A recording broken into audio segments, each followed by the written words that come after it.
Anatomy of the gall bladder.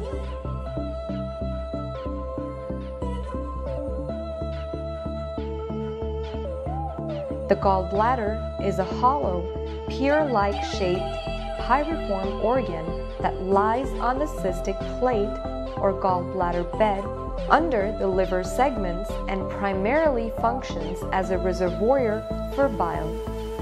The cystic plate is a fibroareolar tissue that attaches the superior surface of the gallbladder to the liver. It is attached to the liver by loose connective tissue and to the duodenum by cholecystoduodenal ligament. Anatomy. Location. Gallbladder is the intraperitoneal organ. Size and volume. Its length is 7.5 to 12 centimeters long. It is 2.5 centimeters wide.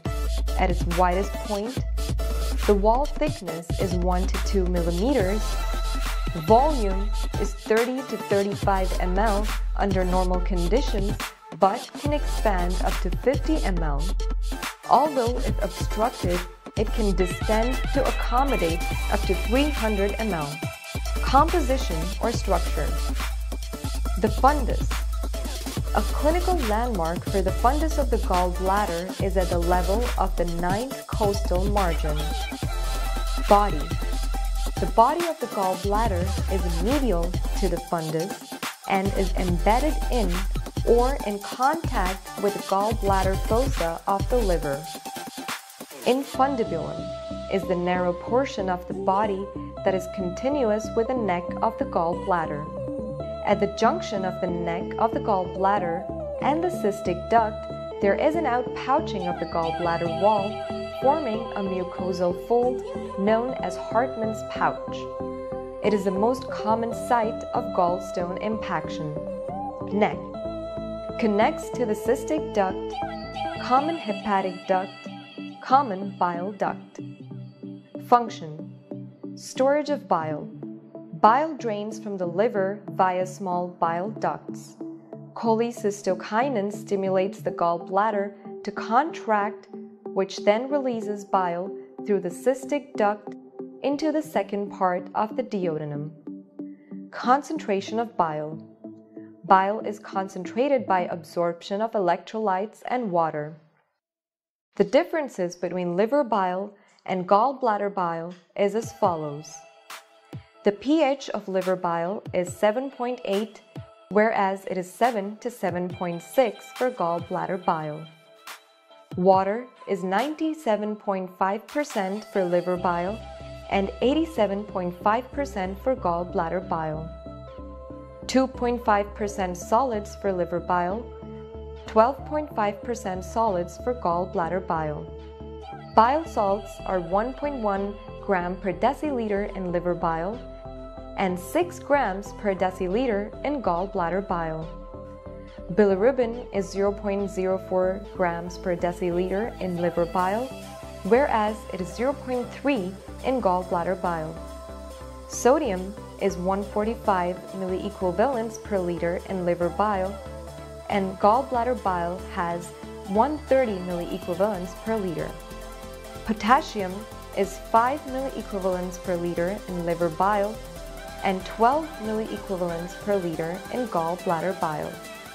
Bicarbonate is 28 milliequivalents per liter in liver bile and 10 in gallbladder bile. Vasculature. Arterial supply. Gallbladder is supplied by the cystic artery, branch of the right hepatic artery, behind the common bile duct. Venous drainage. There is no single cystic vein, but rather the gallbladder drains directly into the venous system of the liver through the gallbladder fossa or cystic veins and by a number of veins into the right branch of the portal vein. Lymphatic drainage. Gallbladder lymphatic drainage is complex. 3 distinct pathways have been described based on cadaveric dissection. Cholecysto-retropancreatic, following common duct inferiorly to a retroportal node posterior to pancreatic head is the primary pathway. Cholecystoceliac via hepatoduodenal ligament to the celiac nodes. Cholecystomesenteric anterior to portal vein to superior mesenteric root nodes.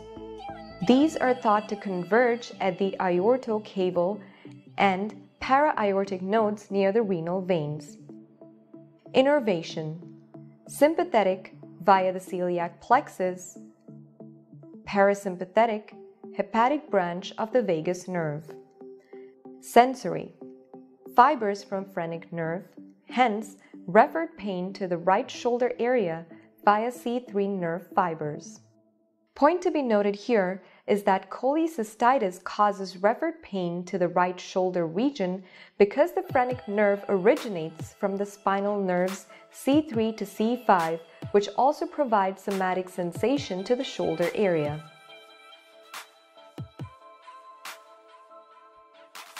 The gallbladder is a reservoir that is responsible for storing and concentrating bile that's produced by the liver. It's shaped like a slightly elongated pear and sits underneath the liver, as you can see here. We can also see how the gallbladder lies slightly superior and lateral to the duodenum and pancreas. The gallbladder has the capacity to store around 30 to 60 millilitres of bile, and it's during periods when the individual is fasting that the gallbladder is more filled. The gallbladder is covered by a thin layer of peritoneum and is connected to the common hepatic duct via the cystic duct. The gallbladder itself can be divided into 4 parts: the fundus, the body, the infundibulum, and the neck. Regarding the biliary tract, the extrahepatic biliary tract starts with the right and left hepatic ducts, and these join to form the common hepatic duct.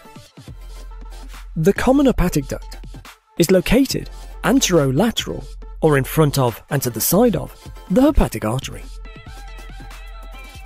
As we move inferiorly, the common hepatic duct receives the cystic duct, which comes off the gallbladder, and it's at this point that the common bile duct, or CBD, is formed.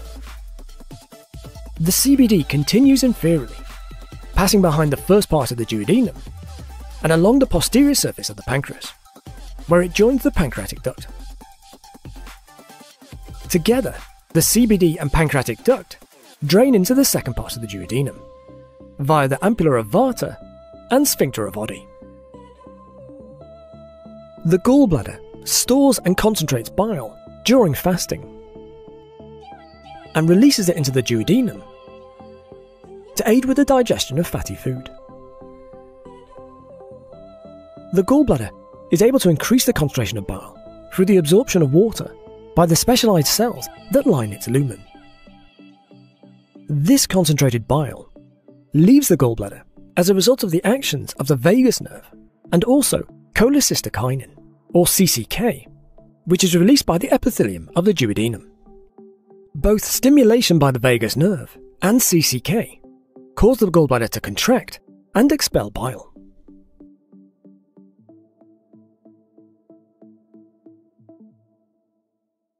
The arterial supply to the gallbladder is from the cystic artery, which is typically a branch of the right hepatic artery.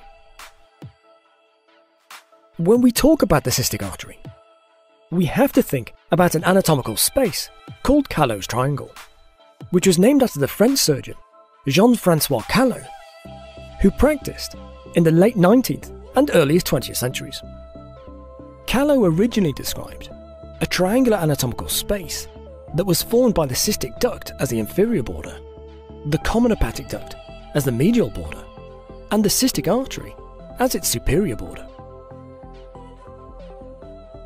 Interestingly, with the passage of time, our perception of Callot's original triangle has become slightly modified, and we now commonly assume the inferior border of the liver as being the superior component of the triangle, with the cystic artery running within this triangle.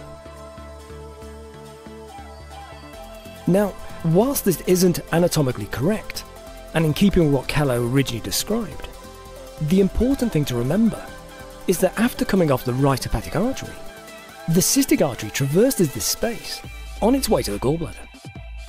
And in the process, depending on whether you stick to the original definition or not, creates the superior border of Callow's triangle, or passes through the middle of the triangle.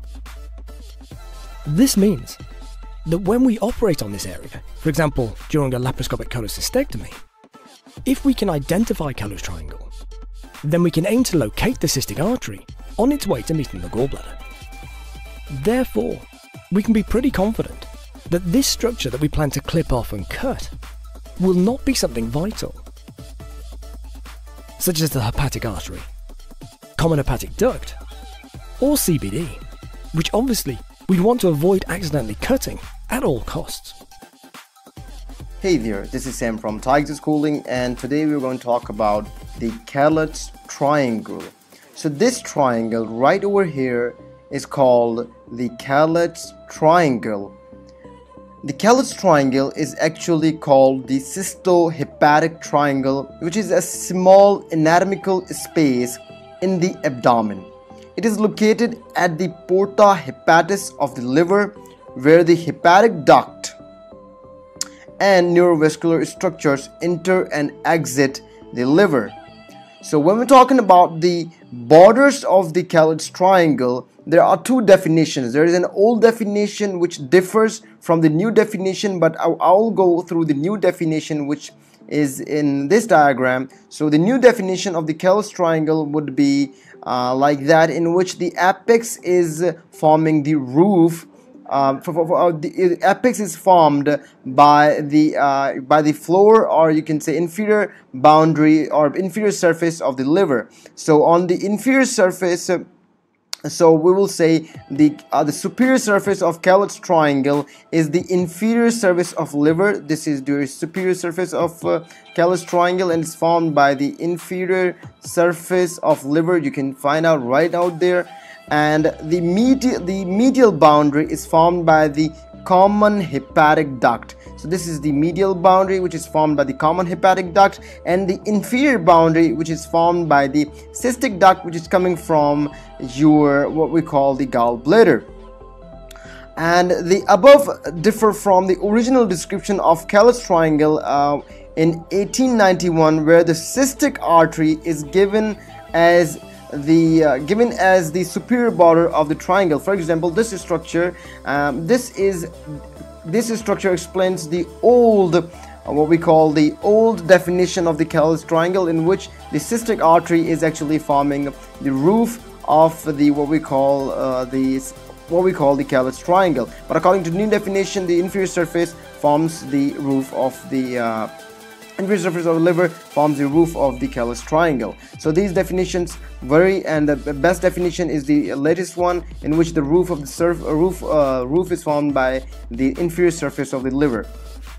Now let's further talk about why the surgeons or everybody was confused with the definition. It's because there are variations in this what we call the left hepatic artery. So due to that variation, the definition changed. Sometimes it is formed here, sometimes it goes with the inferior surface. So because of that variation, the what we call the definition of Callot's triangle changed.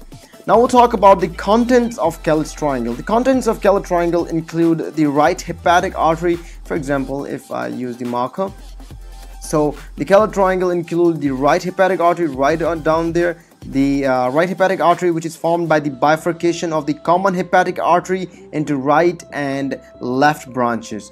The other content is your cystic artery, which is right down there, which was considered something else before.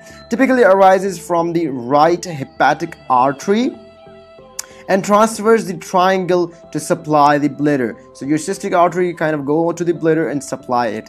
The lymph node of Lund, which is the lymph of your node of the gall bladder. So this is forms the floor of your gall bladder. Lymph of Lund forms the first lymph node of the gall bladder. Now let's talk about the clinical relevance of Kellett's triangle in laparoscopic cholecystectomy. Remember, the triangle of Kellett is of clinical importance during laparoscopic cholecystectomy, which is the removal of the gallbladder. In this procedure, this triangle is carefully dissected by the surgeon and its contents and borders identified. This allows the surgeon to take into an account any anatomical variation, which is the variation of mainly of the cystic artery, and permits safe ligation and division of the cystic duct and cystic artery. Of particular importance is the right hepatic artery. This one, right hepatic artery, is of particularly important. This must be identified by the surgeon prior to the ligation of the cystic artery.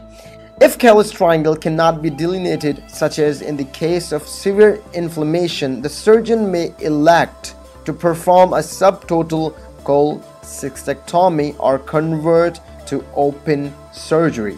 So this is it regarding the lecture on Kellett's triangle, and it was really easy. So if you want to ask something or do you have any questions, please make sure to leave us a comment and keep visiting Tige's Schooling.